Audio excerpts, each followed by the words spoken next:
The Mixed Mornings and More podcast with Steph and Sean. Now available daily. Good morning, world. Good morning. Happy Tuesday. It is October 17th. We're at 5:30. Ding, ding, ding. Yeah, we're just all stars over here. Heated seat season is also going on right now. Well, you know, you probably need it because you're sitting on a fat wallet from being on time so much. Ow! That's what we're talking about. We can run that gasoline in the morning because we are just getting so many raises by being on time every day. Yeah. Somebody tell our boss, though, right? So we can see it in our account? Yeah, I need to stop paying for this with my Visa and actually start paying for it with real dollars. You know what I mean? I hear you, bud. I hear you. But yeah, it started last week. I think last week I consistently was like every morning, I want to walk into a warm car. Wow. Because it was that time where my windshield would just be so fogged over. Yeah, and you everything. are so bougie, high maintenance. I am in the morning. When it's that early, I'm like, I just don't want to, I don't want to scrape anything off my windshield. I don't want to fog out or whatever. I don't want to drive with my window down a little bit to let it all air out. I just don't want to do those things. I want a simple, easy morning, okay? Okay, so you said heated seats season, but it sounds like you actually mean remote start season. A little bit of both. You're remote starting in October. Yes. When it's been 19-20 every afternoon. You are up early too. You know that it's only like +2 out there. You don't think that's cold? I think it's cold, and I am up early. However, the moments that it takes for the shock of the cold to wear off are so fast that I'm not willing to waste the gas on it. Okay, you're a frugal queen over there. Thank you. You're proving we have a frugal off, and you're winning right now. I win every time, Sean. You know this. 5 a.m. Confessions. I have another 5 a.m. confession here, but instead of learning that I like the smell of my own farts, or Is that true? no, it's just an example. Oh, okay. I was like, I Or don't think I've ever heard this one before. Oh my gosh. a disgusting trait that I only share with the people in the 5 a.m. hour. Mm-hmm. It's a sad one, and it's a personal one, and it's something that, again, I'm just going to share with our homies in the 5 a.m. We made an announcement yesterday on the show. Was it around like 9:50 or so? And we'll just do it again for our early morning homies. But it's my last week at the radio station, and Friday's going to be our last show together. And I just had an opportunity come my way, and I had to bounce on it. And so it's really sad. It's bittersweet. Really sad, Sean. I'm like heartbroken about this. Yeah. I'm so happy for you. I'm so proud of you. And obviously, we've gotten to be together for 2.5 years and share this wonderful magic that we get to do every day. So definitely, it's a big moment for all of us listening right now, including me. It's really sad, but at the same time, a huge thank you to you for all the laughs and the fun times. And we're going to continue to have fun. Absolutely. For the next 4 days that we have left. We're going to do what we do. Yeah, exactly. And a huge thank you to everybody who's listening to us all the time. And I just love everyone that listens. Like, so many people in the 5 o'clock hour, you expect no one, but there is so many of you. And I just love it so much. This community is so special. New episodes came out for Love is Blind on Friday, and then a reunion Sunday night. And spoiler alert, we're going to talk about it. Yeah. So just a heads up, maybe turn down your radio for a minute or two, and then turn it back up. One episode on Friday, right? And then one episode on Sunday. So we got 2 in total. Mm-hmm. Yeah. Gosh. I think I've said this since the entire season, but I was like falling asleep halfway through. I wasn't invested in any of the couples. Well, I think as well they created drama just because there was nothing to show. Like Stacey and Izzy fighting with Johnny. Like, it was like, ugh, all of you adults really grow up. Yeah. And then, were you surprised when Stacey and Izzy were at the altar and the outcome that happened? Thought it was so hilarious that he says, I knew, he's saying yes. Yeah. And I think I said that she was going to say no, but then they still made out. Yeah. I was just like blown away by that scene. Yeah, totally. Also, in the reunion when they chatted and they brought Johnny out, and then Izzy said, "We shared a kiss." Yeah. I was like, Johnny, come on. This guy disrespected you so bad. He was so rude to you. Yeah. Why the heck would you ever I think entertain anything? I can understand that a little bit. I think they were both swirling from breakups. Johnny just found out Chris cheated on him. Right. Okay. Izzy was just going through a massive breakup with Stacy. Their lives were just turning, rebound situation. They're like, they kiss and like, maybe we shouldn't actually. It was just like we had a connection. They kissed and like, this probably wasn't the greatest idea. It was one of those things where you act and then you're like, okay, maybe not. Yeah, I guess I'll forgive them for it, but I still feel like it was a bad choice. Yeah, the Chris dude who was just like, yeah, looking back, like, it was terrible I treated you, but I found the love of my life and we're living together and I wouldn't change it for a thing. Yeah. What? Where did that come from? So weird. And especially like him just being so in her corner on film. Yeah. And then Stacy trying to like talk about how terrible Johnny was again. And then Johnny just started talking to Chris. And you could just hear them whispering in the mics and she being like, sorry, I know I didn't mean for that to come out like that. And he's just like, it's okay. It's okay. Yeah. And then like, what's her name? Nick's wife. Oh my gosh, what's her name? Yeah. Vanessa. Yeah. She was like, hey, is there anything you want to share with the group? Like Stacy was talking and you have a mic on. Reminder. Like, yeah. I don't know. What a mess. Yeah, it was. And then I was super impressed by Milton. Oh, everybody is super impressed by Milton. Yeah. Okay, well, first of all, I thought he was going to say no. I thought Lydia was going to say yes because she just wanted to be married no matter what. It didn't matter to who. Yeah, but then I thought Milton was going to say no. But then, just over the course of a year, just like the progression on him is just like, we stand Milton over here. Yeah, totally. And I loved that they said, what did you show her on your phone? Because I thought that was interesting. Yeah. Like, I thought he probably wrote, like, calm down, he's not worth it. Like, that was my guess as to what he said. But then to say we had a safe word and it was like, you want to get out of here? Yeah, let's get out of here. I thought, man, Milton, like, what a smart dude for 24 years old. And he's probably 26 now that they say that it happened a year and a half ago. Just like, what a good guy. Yeah. Yeah. And then how about like everyone that's broken up being in like a year-long relationship? After the show, everyone, they're all like, yeah, I'm seeing someone, it's been a year. Yeah, I'm seeing someone, it's been a year. Yeah, I'm seeing someone. I was like, oh my goodness. What? Like, okay. They were ripe and ready for love. They just found it somewhere else after they discovered that love isn't blind and they need to see the person, I guess. Yeah. All right. So we've been chatting about Love is Blind. And at the end of the reunion, when Nick Lachey was doing his closing, they usually say, and now the next season of The Ultimatum is coming out. Yeah, that's right. But instead, they said, you can go play the Love is Blind game on your Netflix mobile app. I noticed the QR code throughout the season at the end of some episodes. Oh, I didn't even see that. Oh, I was just like, nah, I'm not. I'm like, get out of here. Well, when Nick Lachey tells you to download a game, I did it. I had to try. I had to know what was up. So you just go to like a website or something? Well, you have the Netflix app. It's very hard to find. You search Love is Blind game, a million other things come up. It's hard. Yeah. But I found it. I'm a professional. Downloaded this game, and it is, I mean, glitchy is probably not the right word. Slow. Just slow loading. Just loading, like for minutes at a time. Yeah. You showed me it this morning, and it's very Internet 2000s. Yeah. So you pick a character. You can't choose much, just kind of their color of their eyes and their hair. And then all of a sudden, it's a choose your own adventure. So it's like, oh, nice to meet you. I'm a realtor, veterinarian. Multiple job options. And then you choose veterinarian, and then they say, oh, that's so fun. Do you like dogs or cats? And then you're like, dogs.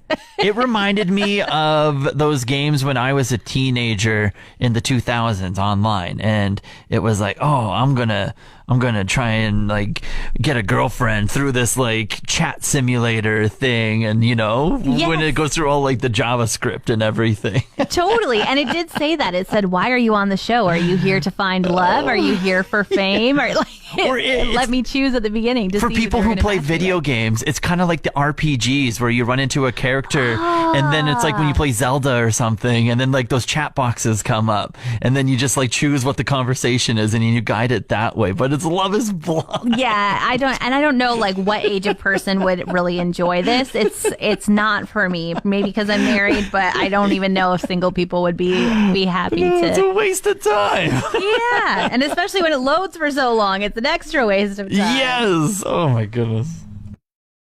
Got to tell you about an angry fox the other night. A real life one? A real life fox. Oh. He was so mad. Ah. So we were driving home from the Taylor Swift concert Eras Tour movie from Landmark, heading down Confed to go on to 63. Yeah. And Mr. Fox was standing in the middle of the road. Ah, yeah. It was like 2 o'clock in the morning, of Going course. downhill? Yeah, so we're going down the hill and we're like, what's up with that thing? And then it turned, made eye contact with my husband, and charged our car. How so fast were you going?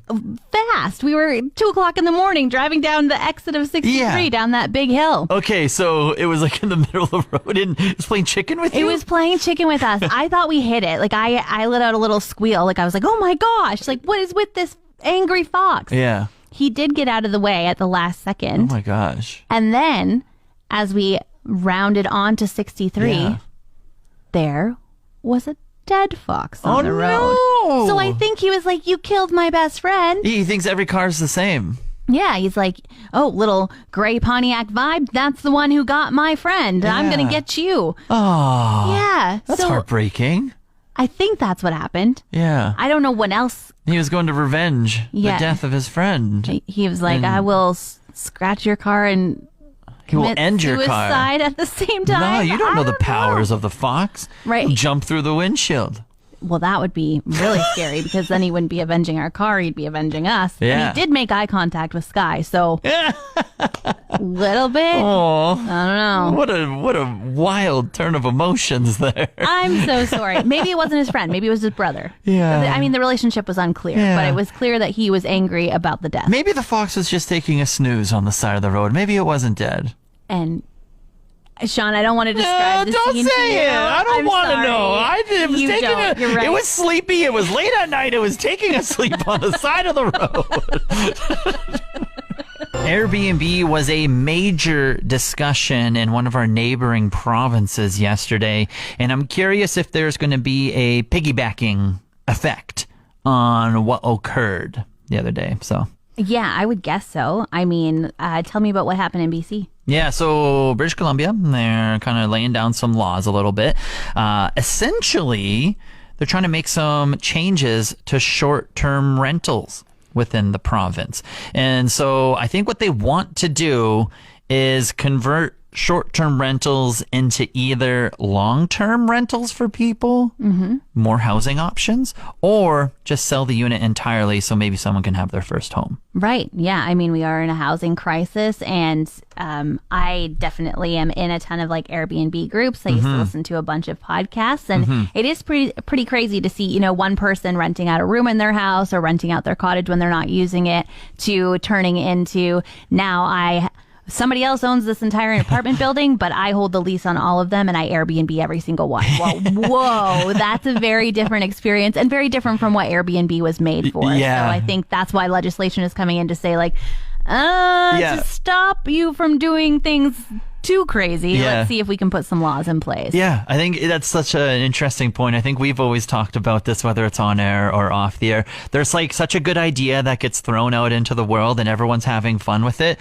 But then some really smart person looks at it and they're like, how can I profit and make this even more and more? And then all of a sudden that more and more and more turns a little bit greedy and a little bit evil in a little bit of ways. Yeah, totally. So I do know that in Edmonton, as you said about the piggybacking thing, one of the counselors is trying to kind of get some more Airbnb legislation in, and they have brought it forward. And I know that Airbnb rental groups in Edmonton are starting to try and form their own coalitions. There's the Airbnb cleaners, there's the Airbnb co-hosts, or just to try and give themselves some numbers so that when they go forward and chat about how it is their business and their livelihood, how can we make this work together so that we're not causing a housing crisis, but we're still able to say, I have 3 mortgages and I need to pay them all with Airbnb guests. That's right. And so over in BC, 3 big changes they made yesterday.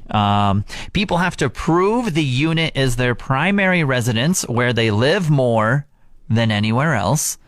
Maximum fines raised from $1,000 to $3,000, and you have to register that residence with the province. It's required. Okay. Very interesting times. I mean, there's so many different thoughts about it because especially like mentioning about a cottage, it's not going to be somebody's primary residence, but if they spend 2 months a year there and then the rest of the time would like to be able to rent it out, that's something.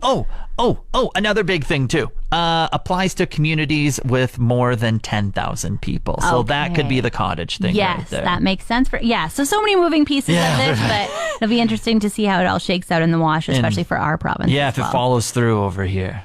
Camping last weekend at Elk Island National Park, and I just got to say, Parks Canada, they're doing something right with their bathrooms. Are they like actual stalls and everything? Actual stalls, flush toilets, hot water in the shower, and running water for your hands, not just a empty sanitizer bottle. Okay, and is this a national park or a provincial park? National park. Oh, so I'm guessing that's different in some way, shape, or form. It absolutely is, and as well, heated bathrooms. What? So if it's cold out, you can go inside, and that's the warmest place you're going to find when you're camping is in the bathroom. So a lot of pluses for it. And another thing I noticed was that somebody may have thought it was a little bit, soundproof because it was so kind of made up as a bathroom. Yeah. And I walked in to two girls having a conversation in the mirror, and one of them let out the biggest burp I have ever heard in my life. In fact, I would call it a belch. It was so big, and I was walking in as she was halfway through the belch, and so then I just saw her eyes get huge in the mirror as she hilarious. Continued to let this noise out of her mouth. That's where you just have to comfort them and be like, good one. Yeah. Good one. I was only going there to wash my hands as well, so I had to stand in the mirror next to her, and I just burst out laughing, and she was like, oh my gosh. I'm like, it's fine, girl. And then she said, you don't know how long I've been holding that in front of him. Oh. And I was like, oh, new relationship. Okay. But then I thought maybe he would like it. Maybe he'd be like, she's so comfy. She doesn't care about. No, he wouldn't like it. No, best to do it in the bathroom there. Okay. Although, if you do have to do it somewhere, probably out in the wilderness camping is a good spot where you're already roughing it and everything, Yeah, you could be like, this is what I do when I'm camping. I stop worrying about belching in front of people. Yeah. I don't know. Yeah. How long does it take for you to find it acceptable for a girl to belch in front of you? I don't know. Is it ever acceptable? It depends on the person. It could be instantly, and you're just like, yeah, sure, whatever. Just as long as I don't know. It's just be respectful about it. As long as you say "excuse me" at the end, right? From entertainment to music and anything in between, this is The Buzz. Britney Spears gave an exclusive interview with People about her new book coming out, The Woman in Me. And in it, she talks about being glad she wasn't cast in The Notebook, saying, the Notebook casting came down to me and Rachel McAdams. And even though it would have been fun to reconnect with Ryan Gosling after our time on the Mickey Mouse Club, I'm glad I didn't do it. If I had, instead of working on my album In the Zone, I'd have been acting like a 1940s heiress day and night. Can you really call it an exclusive interview with Britney when everyone has been getting the exclusive for the past 2 years? I think there's 2 Netflix documentaries out on the whole thing. Time to really tell my story. I don't know. Wow, Sean, all right. And Millie Bobby Brown spoke about the final season of Stranger Things, saying, Stranger Things takes up a lot of time to film, and it's preventing me from creating stories that I'm passionate about. So I'm ready to say thank you and goodbye. Yeah, no, you don't say that, Millie Bobby Brown, okay? The correct answer is yes, 7 more seasons of Stranger Things. It's what I love with my entire life, and we are going to do what the people want. Please.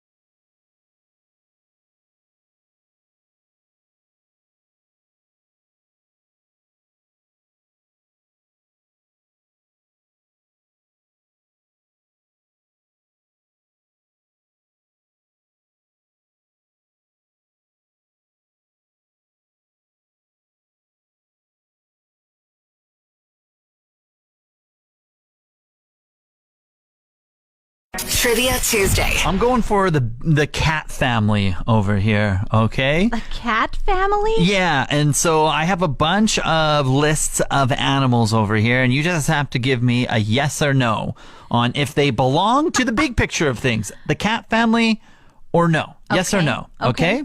So let's start this out. Tiger. Tiger is a cat. Lion. Is a cat. Gerbil. Is not a cat. Leopard. Is a cat. Jaguar. It's a cat. Hamster. Not a cat. Bobcat.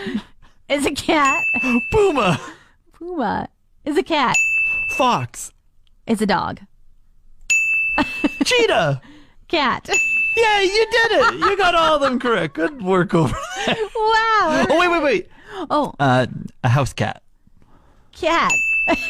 Good. Trick question. All right. I'm very glad I got those right.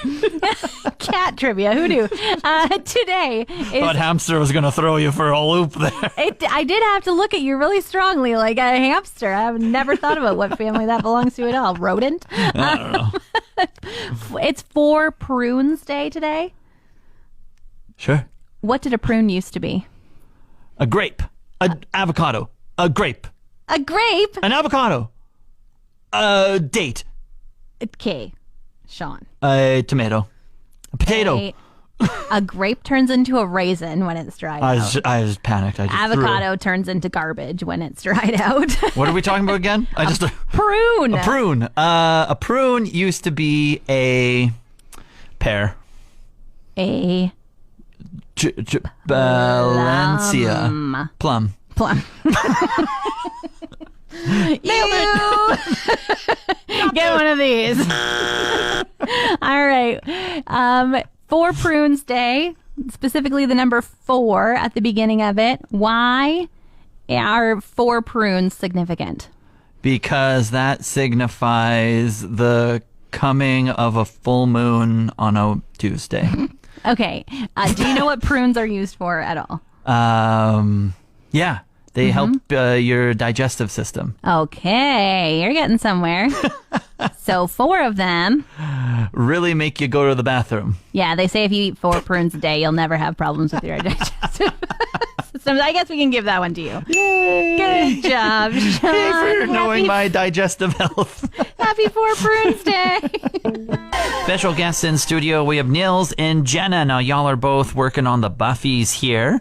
Can you give a rough lowdown on what are the Buffies? The Wood Buffalo Excellence in Arts Awards, nicknamed the Buffies, is an annual program that recognizes and celebrates excellence in various areas of the arts and builds awareness of the incredible contributions artists make to Wood Buffalo. So we have different categories that include visual art, literary arts, dance, performing arts, arts education. Individuals are nominated in those categories, and then we have an adjudication process that we go through. We hire adjudicators. We had one from the UK this year, so we try to source and hire the adjudicators to make sure everything's as unbiased as we can. And then we end up with 3 shortlisted nominees in each category, and then we have a recipient of each category.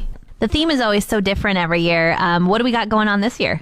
Every year, the theme is actually chosen by the audiences that attend the Buffy Awards. So last year, they got to choose, and the theme that won was Midnight at the Moulin Rouge. And so I have been brought on to direct that. So Midnight at the Moulin Rouge is the theme this year. So it's going to be a lot of show performances, a lot of dancing. We're going to have some singing, a lot of live music. It's going to be really elaborate and extravagant and delicious and beautiful. I think everyone's going to have a lot of fun. And are you encouraging people to dress up for this theme? We would love to encourage people to get dressed up for it, have fun, go get dressed up like you're actually going to the Moulin Rouge, and be dressed up because we will be, and it's going to be really fancy with canapes and cocktails, and may as well get dressed up for the event because we all will be as well. And where can we get tickets? When's it happening? All the jazz. Yeah, you can totally purchase tickets. You can go to artscouncilwb.ca and you'll find a link there on the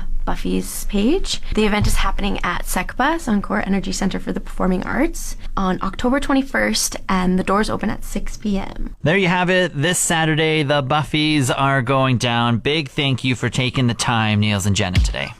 The other day, I was just thinking about all of the great food within the region and how blessed we are to have like a very diverse place that we live. And with that diversity comes different types of restaurants and everything. Yeah. And I was just thinking about like go-to dishes. I was asking some friends, what are your go-to, like maybe someone's coming to visit the region. I gotta show you this, right? You know? That type of thing, whether you're eating in or going out.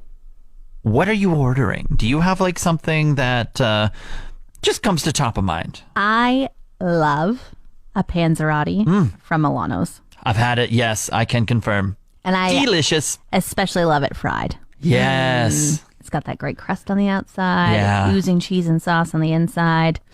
So good. Definitely an underrated item. I don't think a lot of people, I haven't really heard other people bring up panzerotti before. Yeah, but when you do, then everybody's like, I think that's what I have to have for supper now. Because Yeah. you won't be able to stop thinking about it.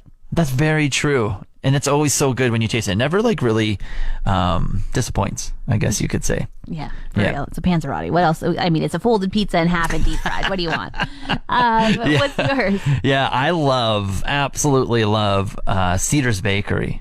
And they have these giant platters that will feed you for days. And that garlic sauce comes with it? Oh, It's like the hummus, the garlic sauce, the spicy rice, and then whether you get the chicken or the beef, and then it's just magical. I do love when somebody comes to visit, it's like you have to try a donair here, and everybody kind of has their own specific place that they say is the best donair in Fort McMurray, and you can kind of ask 10 different people, and you'll probably get 7 different answers. I think so too. But it is like one of the staple items where you're like, you got to try it here in town. We have great donairs, we have great shawarma, and we have great panzerottis. That's right. Yeah, if you have a go-to dish, I would love to hear it.